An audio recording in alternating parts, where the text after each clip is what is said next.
Oke, mari kita bicara soal karir yang kayaknya nggak terkalahkan. Selama bertahun-tahun, gelar itu dipegang sama software engineer. Tapi sekarang ada pergeseran yang sangat besar, sesuatu yang fundamental lagi terjadi. Jadi, apa sih yang sebenarnya terjadi sama profesi impian ini?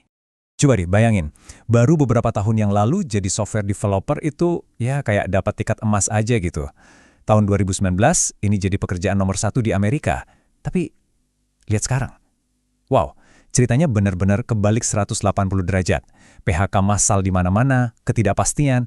Jadi pertanyaannya, gimana ceritanya kita bisa sampai di titik ini? Oke, biar kita benar-benar paham apa yang lagi terjadi, kita harus mundur sedikit nih. Kita lihat dulu gimana sih ceritanya profesi ini bisa booming sampai jadi luar biasa banget.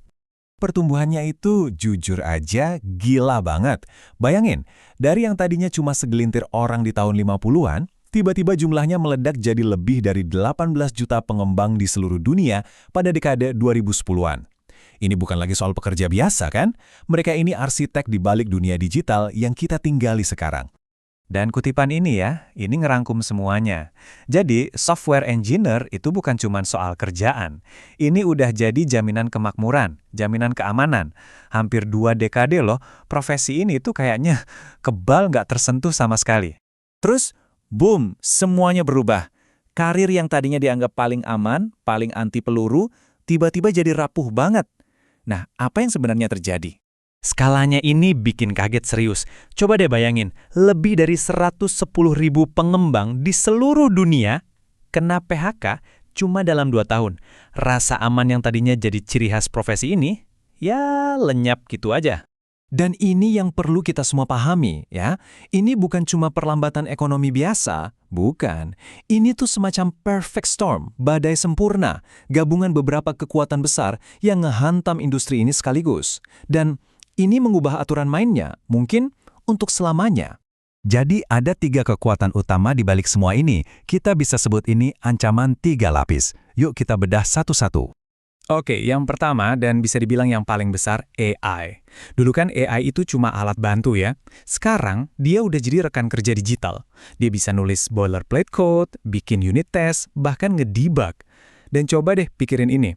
Di perusahaan sekelas Google aja, lebih dari 1/4 kode baru mereka itu sekarang dibikin sama AI. Jadi ini bukan lagi cerita masa depan, ini kejadiannya sekarang.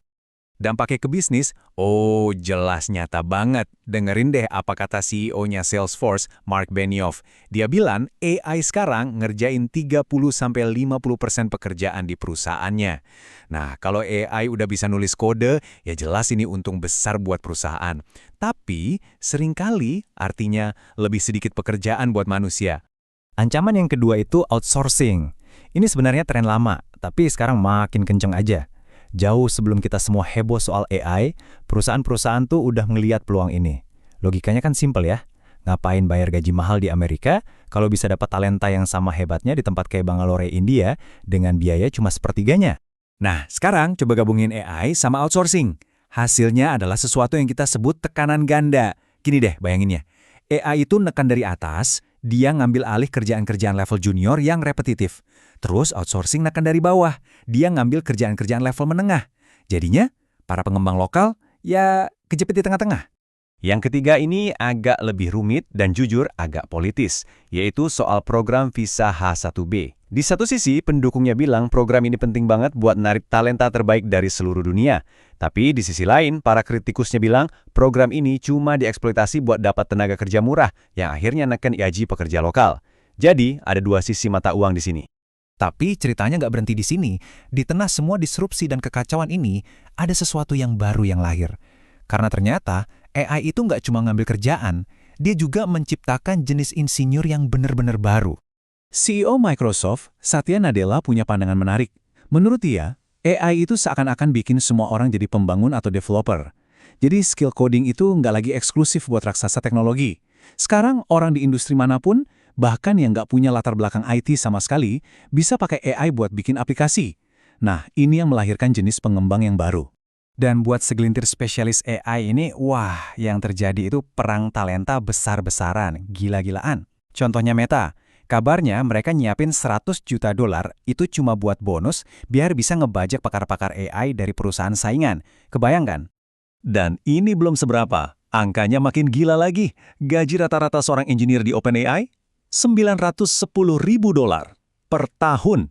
Ini bukan lagi soal gaji kan? Ini bukti nyata betapa mahalnya keahlian AI level dewa saat ini. Jadi, kalau kita lihat gambaran besarnya ya gini, pasar kerja itu nggak sekedar menyusut, tapi terbelah dua.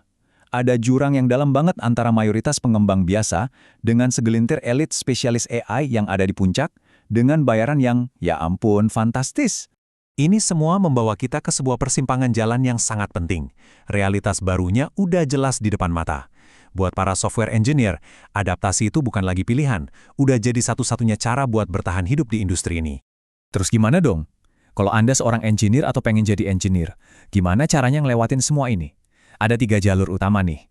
1, jangan lawan AI, malah jadiin dia partner kolaborasi. 2, tingkatkan level permainan Anda. Jangan cuma jadi penulis kode, tapi jadi pemecah masalah yang strategis. Dan yang ketiga, cari spesialisasi di mana sentuhan manusia itu masih penting banget. Contohnya kayak di cyber security. Jadi intinya apa?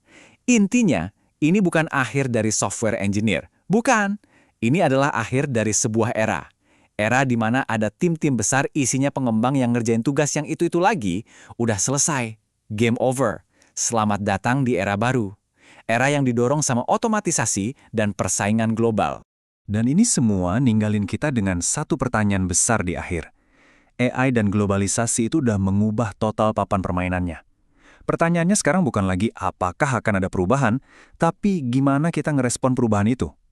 Apakah para engineer saat ini bakal beradaptasi dan berevolusi? Atau mereka bakal, tergantikan dan ketinggalan zaman? Jawaban dari pertanyaan inilah yang pada akhirnya bakal nentuin masa depan profesi ini.